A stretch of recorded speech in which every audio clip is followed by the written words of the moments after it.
ठाणे तहसील कार्यालयाची अभिजात मराठी भाषा दिनानिमित्त मिरवणूक। कधी पोवाड्याच्या तालात, कधी अभंगाच्या शांत लयीने ठाण्याच्या तहसील कार्यालयात एक गोष्ट ठामपणे सांगितली गेली। मराठी ही केवळ घराघरात नव्हे तर न्यायालयातही ऐकू येणारी भाषा आहे। मराठी अभिजात भाषा दिवस साजरा करताना ठाणे तहसील कार्यालयाने आयोजित केलेल्या दिंडीत एका दृश्याने मात्र चांगलंच लक्ष वेधून घेतलं, आणि ते म्हणजे हातात कायद्याचं पुस्तक घेऊन चालणारे कर्मचारी। कायद्याचं पुस्तक हे केवळ प्रतीक नव्हतं, ती मराठी भाषेच्या सामाजिक जबाबदारीची जणू जाहीर वाचिकाच होती। मराठी ही न्याय देणारी भाषा आहे, शेतकरी, गरीब आणि न्यायाच्या वाटेवर वाट हरवलेल्या सामान्य माणसासाठी। तहसील कार्यालयाच्या या उपक्रमात ही भावना घोषवाक्यांमध्ये, पाट्यांमध्ये स्पष्ट जाणवत होती।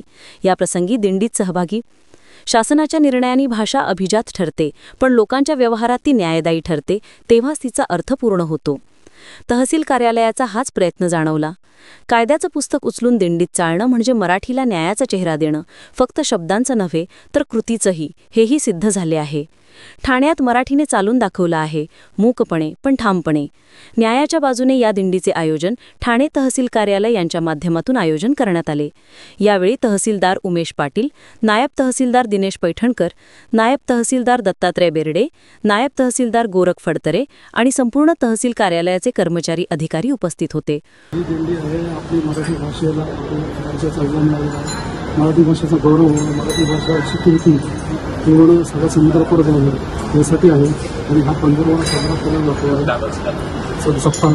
त्याच्यामध्ये आपल्या मराठी भाषेतील मराठी भाषेचा महत्त्व सर्वांनी समजावं, सर्वसामान्य सर्व व्यवहारात मराठी बरोबर हा एक मागचा उद्देश आहे। आणि त्यानिमित्ताने आज या तहसील कार्यालयातील म्हणजे जिल्हाधिकारी महोदयांच्या माननीय उपविभागीय अधिकारी ठाणे यांच्या मार्गदर्शनाखाली या दिल्लीचं आयोजन करत आहे। या दिल्लीत आमच्या कार्यालयातील सर्व स्टाफ म्हणजे सहभागी झालेले आहे आणि यांच्या माध्यमातून जनतेने जास्तीत जास्त मराठी भाषेची आपलं महत्त्व म्हणून अशा अपेक्षा आहे। आज 3 ऑक्टोबर महाराष्ट्र शासनाने अभिजात मराठी भाषेचा दिवस साजरा करावा म्हणून संपूर्ण महाराष्ट्राला आवाहन केलं आणि त्यानिमित्तानेच आम्ही आज आगळा वेगळा कार्यक्रम घेतलेला आहे। वास्तविक सगळ्यांना प्रश्न पडला असेल की तहसीलदार कार्यालयामध्ये दिंडी कशी। सहसा आपण काय म्हणतो की ज्ञानोबा महाराजांच्या मंदिरातनं दिंडी निघते, मराठी भाषेच्या अनुषंगाने शाळेमधनं दिंडी निघते, पण आम्ही आवर्जून आज तहसीलदार कार्यालयामध्ये दिंडी काढलेली आहे। आणि ती पण ज्या मराठी पुस्तकाच्या अनुषंगाने, ज्या कायद्याच्या पुस्तकाच्या अनुषंगाने आम्ही मराठी माणसाला, जो तळागाळातला शेतकरी आहे, ज्याला केवळ मराठी भाषा कळते, अशा मराठी माणसाला ती सोपी भाषा जी आहे मराठी भाषा, त्या कायद्याच्या भाषेतनं त्यांना न्याय देण्याचा प्रयत्न करतो। आणि त्या न्याय पुस्तकं जे आहे ते मराठी भाषेत नाही आणि त्याचीच आम्ही दिंडी काढलेली आहे, जेणेकरून आज अभिजात भाषेचा, आज मराठीचा मोठा दिवस आहे आणि त्या जनजागृतीसाठी की बाबा मराठी भाषेची जनजागृती झाली पाहिजे, मराठी भाषा ही मनामनात रुजली पाहिजे, त्याचं महत्त्व कळलं पाहिजे।